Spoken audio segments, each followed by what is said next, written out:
Welcome to the Diversity Pivot Podcast. I'm your host, Julie Kratz. I am thrilled you are here with us today. Our purpose is to share stories, ideas, and tools to help you on your diversity, equity, and inclusion journey. Let's meet this week's guest. Welcome, listeners. We have Staci Hegarty with us today, and Staci brings with us a wealth of experience in equity, diversity, and inclusion. She's the VP of Equity and Inclusion for Envision RISE, and Envision RISE creates paths and programs for lasting, inclusive, and equitable workplace cultures. Staci, welcome. Great to have you. Julie, I'm very excited. I don't often get to be a guest. I'm usually a host, so it's fun to be on the other side of the microphone. Yeah, well, it's fun to partner with you on this. I know we're planning a future podcast date as well, listeners. So hopefully there'll be a part 2 to this conversation. But for now, introduce yourself to our listeners. How did you get into the equity inclusion work? What's your story? Sure. So I think if I really look back, it's always been there. It's always been an undercurrent in every single job I've ever had, from lifeguard in high school, teaching kids to swim, to where we are today. I have degrees in anthropology as well as in higher education, so that lends itself well. A big portion of my career was spent in higher education administration, and always at schools that were majority minority. So we're talking lots of underrepresented students, lots of non-traditional students, career and technical training. And, folks come through the door as they are when it's time for college. And for the most part, the students I was working with didn't have every advantage. They weren't coming right out of high school. They had lives already. They had kids and possibly spouses and jobs. And, sometimes there was criminal records, or there was a GED, or there was several attempts at college that just didn't work out. So you've got to really be able to understand where people come from, what support they need to make the education experience equitable. And, then be able to take yourself, I was a very traditional college student. I went right after high school. I lived in the dorm. I did all those things. So my own experience was very different from what my students were experiencing. And I had to take the time to step back and hear their lived experience instead of trying to impose my lived experience on them. After that, I then came to work at Envision RISE, and it's been about 5-ish years as Envision RISE. It's been a really incredible journey because we built it from the ground up. And when you get to do something like that, that's a once in a lifetime experience. Yeah, it is a once in a lifetime experience when you get to be a part of something and shaping the culture and the systems, and hopefully making them inclusive from the start, and getting to do that work with your clients as well. Tell us, where do you think, kind of 2 columns here, what are organizations doing well with diversity right now? What's working? What do you see working with equity inclusion? And then what's not working, if you had to kind of okay. So first of all, I think intentions are generally in the right place. I don't run into a lot of organizations that are embarking on a DEI journey with all the wrong intentions. Employers want their folks to be happy. And whether you're an employer or a school or a community organization, unless there's something really wrong with you internally, no one wants anyone to feel marginalized. No one wants anyone to feel excluded. So I do think that organizations are doing that intention right. The problem comes along when the actual execution has to happen. And all those good intentions are not enough to get the work done. It's hard work. It's uncomfortable work. There's not a lot, depending on how you look at things, there's not a lot about it that's simple. I tend to believe that it is very simple work. You're really just wanting people to have a good quality of life, regardless of their background, regardless of how they identify. We want people to have a good quality of life. it gets more complicated than that for organizations. So like I said, intentions I think are good. Execution needs a lot of work. People are starting to get uncomfortable with it. And now there's been such a lag. If we look back to, and every DEIA professional uses this point, if we look back in 2020, the murder of George Floyd, and all the things that happened and the public statements and the promises that were made, many of those have been followed through on. Here we are in 2023, and there are lots of organizations who got as far as maybe engaging someone like me for a survey or some focus groups or maybe a little bit of training. Then a million other things happened in the world and in our businesses, and it got pushed to the wayside. And now I think people are feeling a little sheepish that, okay, I remember we had that consultant person came in here and they did the survey and they gave us all the results and we've done nothing with it. I wonder if it still matters. It matters. You can still pick it up and run with it. I promise. Yeah. Yeah. It's the execution piece. I think it feels easier to make the statement, the donations, even maybe do an assessment that you would Yep. think would reveal some pain points and some sense of urgency and like we need to change some things around here. But what And hasn't gone well is I going beyond intentions, going beyond those yeah. simplistic intentions, those simple check the box activities. Well, and then in the intervening period, so let's say you did a DEIA survey, a baseline assessment, cultural competency assessment, whatever we're calling it, a climate assessment, whatever we're calling it now. But if you asked questions of your employees about DEIA, diversity, equity, inclusion, and accessibility, I should have mentioned that at the beginning for those that might not be familiar with the acronym. But if you ask those questions, let's say in October of 2020, where are you now? And I don't think it's just organizations getting too overwhelmed, that there's so many other priorities. I think some of it has to do with the way that DEIA work has now been marketed, counter-marketed, I suppose, as being very divisive, as being terrible, as being this thing that makes things worse. And there are absolutely some solid examples of trainings that were awful and poorly executed, and people walked away from trainings or services offered by people like us that made people feel worse and created greater division. But that's not most of DEIA work. It really isn't. Of course, the big offensive ones are going to get lots of airtime. For most of us, we're appalled by that kind of work that blames people in the room for things that they had nothing to do with, that excludes large groups of people, large communities of people in the name of diversity, equity, and inclusion. How are we getting to exclusion? So yeah, I think it's not just companies losing focus, but it's also the way that society is now kind of perceiving DEIA work that is coming from a lot of negative media. Yeah. Yeah. I had that very conversation this morning with a dear client of ours that's just experienced what she called kind of a whiplash roller coaster ride over the last 3 years. And she's a very, I shouldn't even have to say this, capable, experienced DEI professional. And it was all these great intentions that were set, right, 3 years ago. And then now, what she's finding is the headwinds, the things that are getting in her way of doing her work are really one, those external forces, the politics, the news cycle, the shame and blame game with DEI.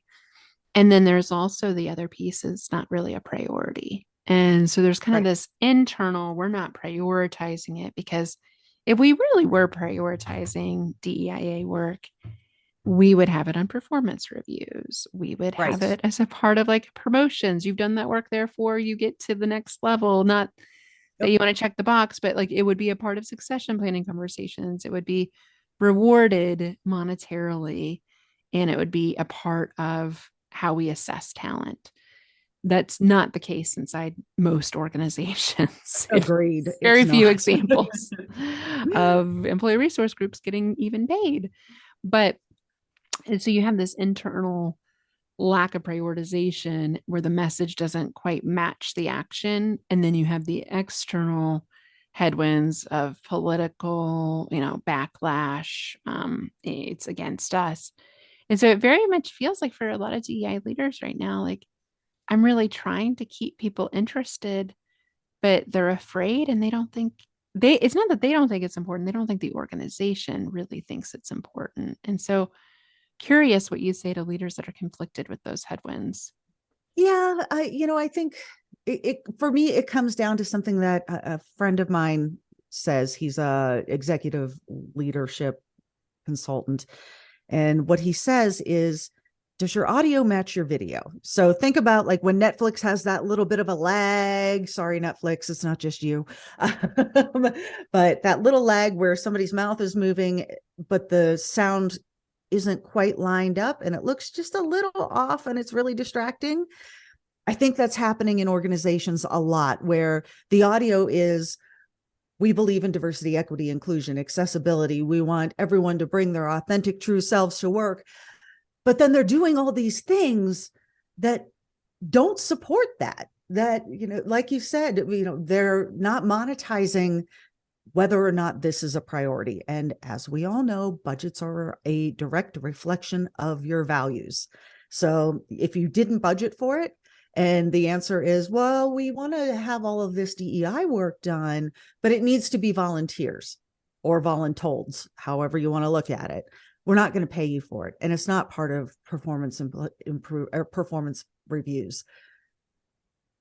You've got to really accept that your audio and video are out of alignment, and employees see it, customers see it, vendors see it. And so many times leaders just don't want to admit that it's there. Yeah. I love that audio video comparison. Oddly enough, I'm redoing my speaker reel right now, and the audio does not track with the video on my TED talk that I did like during the pandemic. It's so frustrating. You're like, how did this happen? And it's like, but during the pandemic, I was like, well, I'm just glad I got a recording of it. But yeah, it's so jarring if like that doesn't match. And I think it's a really good comparison to what happens with these statements and donations and these once a year training programs, these flashy things that we like to do to show that we care, but we're not showing intentionally every day that we care. And I wonder if more organizations were rewarded for that. One thing I'm conflicted with right now is holding organizations accountable for that. Because like you said, in the last estimate I saw is maybe 20% of those statements as plans that were made in 2020 actually came to fruition, and probably not in totality, but in some way. So there's an awful lot of companies that said they were going to do better that have not done better. How do we hold them accountable? Because as a consumer, I can vote with my dollars. I can do a lot of research to find out who's done, it just seems like a lot of work, but that's what we need is accountability. And I think we have to be mindful of, what does accountability actually look like? And because I don't love the whole idea of quote unquote cancel culture, which I don't think is truly a thing, but it certainly gets a lot of media. Well, and I'm just going to write them off because they did this one gnarly thing, or one employee did something. Somebody did something, and now I'm mad at the entire organization. But there was this. I'm a bigger fan of the rewards of, okay, I know this company does walk the talk. Right. And so I'm going to, if my choice is to spend my dollars someplace where I don't know, or someplace that I do know that they're doing it, at least they're being public with their efforts about it, then I'm more likely to give my dollars to that organization. There was a really good article. It came out in Rolling Stone, like the first week of April. And the title is "Companies That Get Woke Aren't Going Broke." they're more profitable than ever. Such a great title. I've seen that It recited is. many times. Yeah. Listeners, you got to check that one out. Definitely do. And it actually talks about companies that had some press, in this work. Some of the opposition that we get is, yeah, get woke, go broke. No, that's stop that. First of all, stop using woke in that way. That's not appropriate. But secondly, there are lots of companies that they mention in here that have had some really record-setting profits since they decided that DEIA was important enough to be public about it. And the one that stands out to me is Carhartt. I had no idea. Now, my brother, the You wouldn't think that firefighter, the based on hunter, their consumer base. That would not be my no, first guess, right? not at all. So that Carhartt is one of the companies that they mention in this article that when they apparently had some big backlash over this, but they've become more profitable than ever. They are, and some of the, I won't go into all the other companies, but like I said, it's in the April Rolling Stone first week, I think it came out in April. Yeah, I've seen that one go viral. And listener, I'll pop in the link to that in the show notes too, because it's a really good example of, like you said, that the use of the word woke has been weaponized. You know, it's Yes. been turned against us, much like feminism was with the Yep. backlash in the 80s and 90s. Well, and still today, Yeah. So we don't like the words people choose to use. Well, what words do you want us to use? And woke to me just means I'm awake to the issues and challenges that are facing us Yes. still today that I And maybe that's was really what taught. it's supposed to be. Yeah. And for a lot of white people, that is exactly what happened in the summer of 2020. Like, holy smokes, I didn't know this stuff still happened. Yep. I did not realize this, and now I do, and now I can see it. Now I'm awake to the issues. It doesn't mean, I don't know what people think they mean when they use the word appropriately. They're sort of using it like, I don't know if it's like they're trying to substitute the word brainwashing or what, but there's nothing bad about being woke other than using the word woke means that we've now appropriated a term that is used in Black communities, that is where that word began. That's what they don't like. Yeah. That's that's the part I think that for you and I to have a conversation, if we were, specifically not talking about this article, but talking about being woke in general, that we'd need to be pretty mindful of history of words and that kind of stuff. But, organizations are so fearful that if they do something that is DEIA, that, oh, well, now they're going to think that we are too left wing, or we are, that we've given up our mission, our product in lieu of just being a DEIA driven organization. Yeah. And I've got one client that said it really well. The CEO said, what we do is X, but the way that we do it, and the way that we do it better than anybody else, is through diversity, equity, and inclusion. Oh, that's cool to hear. So I thought that was really awesome. David, if you're listening, thank you. Good job. And to mean it, right? Not to have the corporate-y statement, but this is really how we shine. And I wonder if organizations looked at it just like that, as a competitive differentiator that wrapped around everything we do for people and culture, and helped us attract the best talent, helped us retain the best talent, helped us make sure we weren't missing out on perspectives. It balances risk. I mean, you and I could go on and on for all the great things that come from a diverse and inclusive mindset and culture. But there is this undercurrent of fear of like, don't do too much. Right. And I appreciate what you said about that, is reward the companies that you see that are doing good things. So Carhartt's an example cited in the article. The ones, there's not that many ones I see, and I'm always hesitant because these are not perfect. It's progress over perfection. There are no perfect people, no perfect organizations. So let's just throw that out there right now, that we are not giving anybody a halo today. Right. But if I were to pick where I want to spend more dollars, Patagonia, although their products are very pricey, but doing some really good things to support inclusion and ESG in particular. Target's done a nice job supporting Black-owned businesses from a retail perspective. Salesforce over the years, a CRM company. Yes. Again, not perfect, but they have really addressed pay equity. So there's pockets of really good activity and people that have been at this work way before it was quote unquote cool to do Right. this work. I think that's another thing to look out for. And to show the consistency that the pledges we made in 2020 are continuing. And more importantly, we're showing the results Mm-hmm. of those things happening. I think for companies listening, if you are continuing the activities and staying committed, share that story, share the Right. positive narrative, because the negative narrative is unfortunately getting heard. The Mm-hmm. louder voices are being heard Yep. right now versus the ones that are just quietly doing the great work.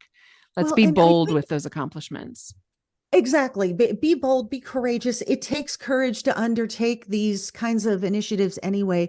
The other thing I would say is you need to view this at an organizational level as organizational change management. If those words make you feel more comfortable with what you're doing, then absolutely use those words. You are changing something about the way the organization functions. In this case, it is the culture of the organization, which means that there's stuff that has the way you would make any change in an organization. Let's say you were changing any policy, pick any policy, your vacation leave.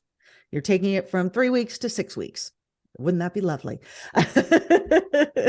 And no, I don't know of any place doing that. But how would you go about making that change? How would you socialize that change? Those principles still stand with diversity, equity, inclusion, and accessibility. That's not different. We just get a little uncomfortable when we start. The word diversity seems to be the thing that throws people off. That, oh, you're talking about quotas. No, we're not. We are not talking about This is not quotas the at all. same as affirmative action, which there's nothing wrong with, but still, people they make these mind maps to negative Yep. associations. It almost things like the word woke. It's like no word is ever going to be perfect to Right. use. So we can slap on, diversity, inclusion, equity, accessibility, belonging, Uh-huh. justice. All these good words are so important to describe what we're doing. There's never going to be a word that 100% of people agree with. No, I mean, the English language is a very special language. And I mean, we can dive further. We can look at the singular pronoun they, them. There is no good singular pronoun for a non-binary person or a gender fluid person. So we have all of these other options which have marginally achieved some level of recognition in our dialect. But then you start looking at they, them, and the pushback is, yes, but that's not singular. Okay. You're exactly right. There is no perfect word for just about anything, unfortunately. So we kind of have to make do with what we have. Yeah, absolutely. Staci, I'm curious for listeners that may be wondering, what do I do? And we both know there's no magic wand. There's no Mm-hmm. one thing that you can do. But if you had some things, some strategies that have worked well for your organizations or ideas that you might share if people were looking for ideas, what are some activities? What are some messages that are important now? So I think for the messaging, first of all, is critical. And please don't just run out there and decide you're going to dust off the old survey and say and act like nothing, act like nothing's happened. Please don't grab that survey from 2020 and then start talking about the results right now, 2.5 years later, 3 years later. You need to acknowledge that, hey, we know that we began this journey and had to pause for whatever reason. And now we're going back on this journey. So let's revisit where we've been. Let's talk about where we are today. And let's look at what the future is going to look like. And you've got to really get specific about it, especially if you've dropped the ball. If you kind of just let other priorities take over, and now it really is 2 years since that survey or since that focus group or since that public statement, you do have a much greater weight to bear here. You've got to be able to say, here's what we're going to do. Hold us accountable. Say that to your employees, because they're not going to be in a great mindset. You're going to get a little bit of an eye roll. Okay, well, back in December of 21, you said the same thing and nothing happened. So Are you making serious sure this time? Like, And Right. emphasize that. I almost think the vulnerability of saying, hey, we know that we said we are going to do some things we didn't get a chance to do. Mhm. And here's what we're going to do now. And it's Okay. And got to have dates. yep. And maybe even, I love that idea of just a tangible timeline. Mhm. When did we get started with our DEI efforts? Yep. When did that start? Why did it start? What was our messaging? What experiences have we had along the way? Where are we now? And then what's the story for the future? What Mhm. are the key priorities? And I think that's the question a lot of employees are wrestling with, because they're getting that, just like my client shared with me earlier today, that whiplash, that roller coaster effect of like, is it important? Is it not important? Is it important? It's not important. And so I don't know what to do. And I've got all these other priorities and quote Right. unquote real work, quote Yeah. unquote, to do. So I'm just going to like keep my head down and get the actual like businessy stuff done, which you and I know is such a mistake. But unless they hear that message and hear that story, and it needs to come from the CEO, it needs It to does. come from leadership. Yep. It has to come from the C-suite. And, I, I think data points are important because oftentimes let's say there was a survey to begin with. I always start with a survey because that's something that all employees have the option to take part in. But oftentimes some things have happened. They just haven't been made public. And, maybe HR has changed the way that they recruit candidates. Maybe they have implemented a rubric process in the hiring that you wouldn't necessarily know if the organization isn't being really, really transparent and open with every little thing that goes along the way. And oftentimes when you get into the work, you just sort of, your head's down, you're doing the work, you're creating this new process, and it doesn't really affect the people who are currently employed. So why bother? Well, they want to know that. That Yeah, is it's a something great you should be example. bragging about. Yeah. So, We went to different places to recruit employees. right, We've implemented this in the performance management process. We've diversified interview slates and promotion, decision panels. Like right, there's so many tangible activities that a lot of organizations have done, but to your point, haven't amplified. And then people feel like they're not being done. right. Or what's really interesting, the pushback I get on the other side, when I was just starting a DI work with things, the like little hand comes up and they're like, does this mean I have to change the way I do everything? It's like, I almost think if you could just show those micro changes, these small Right. incremental, like positive changes, then people would be like, oh, well, we've already been doing some of this Yeah. and it hasn't affected me. You It's didn't even know it was happening. Yeah. So it kind of like diffuses the It does. situation, the more proactive and intentional you can be with those communications. And, I think sometimes with initiatives, actually, most times with initiatives, whether it's this kind of thing or something else, maybe it's a brand new big piece of equipment, or you're bringing in and you're going to change your CRM, anything that is change. You're always going to have a segment of people who are just going to dig their heels in and nope, I'm not changing, period. I don't care how great it is. I don't care if it makes me fly. I am not changing CRMs. I don't want to change the way I'm doing things. But if you can, like you said, if you can show people these little incremental things that have already been going on that have had impact on the organization, this is where I get back to the data points and say, okay, we changed these little things within our HR process. And we've gone from 12% leaders of director level and above being women to 27%. Yeah, that's a great It's one. it's Yeah. still not where it should be, but it's notable progress that can absolutely be linked to a change within the HR process that the whole organization isn't a part of, but the whole organization is impacted when you've got that kind of increase of women in leadership roles, or whatever it is you're measuring. So I think those kinds of data points are important if you're getting back in front of these DEI efforts. But something I want everybody to keep in mind is that you can bury people in data and it won't change anything. You've got to inspire people. You've got to get people interested. You've got to get people understanding. They don't have to get excited. They don't have to champion this. They don't have to join an ERG. But if you can have a leader, preferably the CEO, depending on how that person is with public speaking and public engagement in that way. But getting someone from the executive team to lead this and to be open and charismatic about it. And here's why. Here's some data, but then here are these other pieces of information that's less about numbers and more about people. We get excited about people. That's funny because I've done a lot because I get pushback. I'm like, I need more data. So I'll do a lot of like front load data in my keynotes and talks. Yep. And then the feedback I get is like, well, that wasn't really inspirational. So because what they want are the stories. Right. So it's a both and. I mean, I think leading with some data points up front of especially dispelling myths. I mean, I'd love to just share like 80% of Gen Z is non-negotiable with DEI being part of their employment decisions. That's like a big one for people. Yeah. 76% of your customers care about it. You know, those big ones. And then it's the stories of listen to when this person got it right or when this organization got it right, or listen to what mishap happened and how we learned from it. And so if you can combine the quantitative with the qualitative, that blend, and that's hard to do. And I think a lot of CEOs, you know, we want to get that soundbite or that, you know, all hands like storytelling. Yes.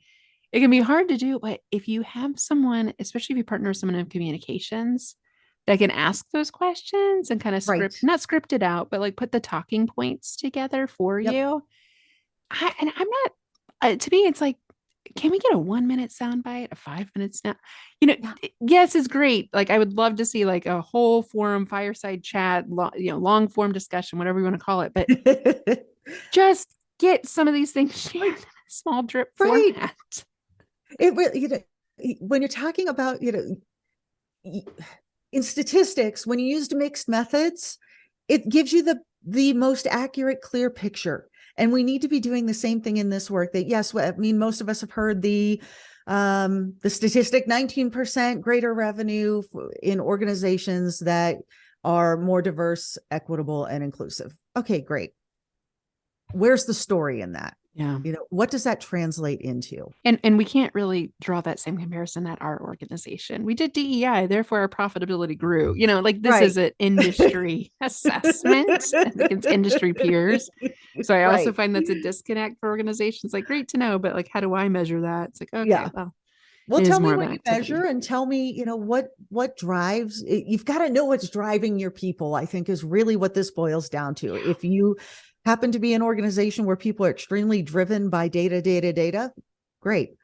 There are lots of organizations that aren't, that people need to hear stories. We are a species of storytellers. Yep. Some of us are better at it than others, but being able to tell a story that connects people to one another, and you know, maybe that new HR process feels like quotas.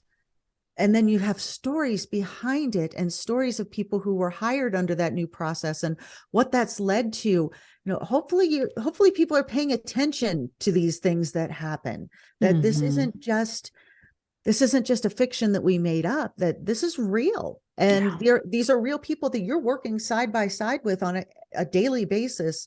And the reason that they're here is because we started recruiting from HBCUs or, you know, whatever it is. But here's a story of someone that joined our organization and maybe had an adverse experience. You know, maybe we didn't get it right the first time, right? But we listened to the feedback and we pivoted and we got better and we learned something and it accomplished this great thing.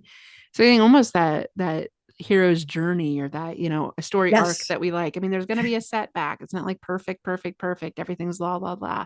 There's an arc to it and people respond. Like you said, our species, that's how we've survived on the planet. We heard about the berries you shouldn't eat from a story that our ancestors told us. Like we're wired for story. And at the end of a talk, no one ever comes up to me and like, I'm so glad you shared that data fact on that slide. It's that very story. Excited about that census projection. Yeah, they're like, that story you told, like that reminded me of a time I'd experienced it or someone else I knew did. And it's like, that's how we connect. Yes. And connection, you know, is very much missing in the modern workplace. And so DEI can help you build that connection.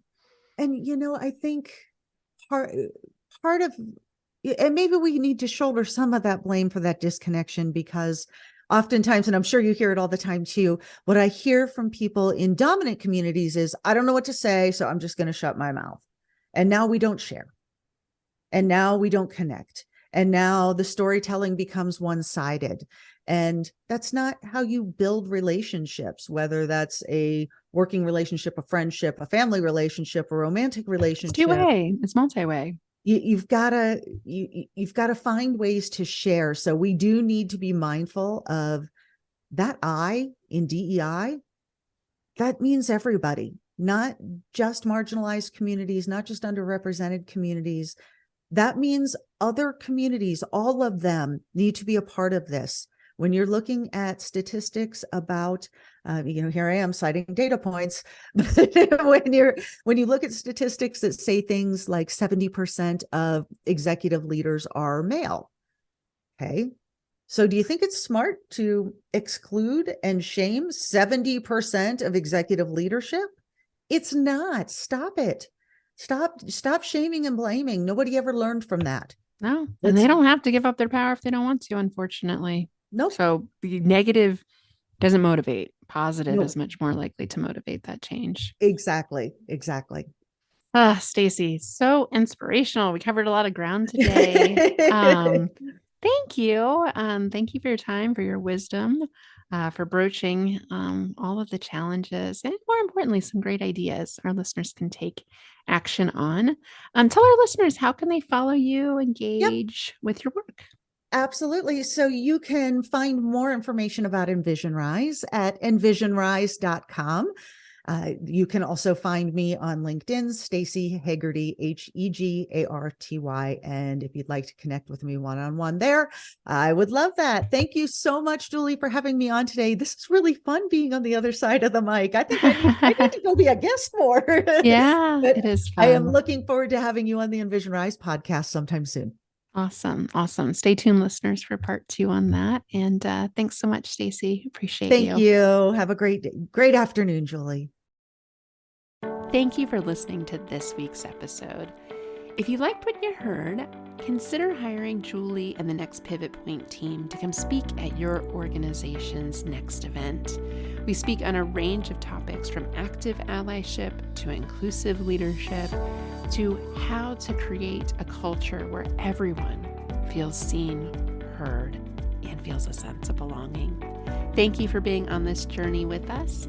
Go to nextpivotpoint.com to learn more.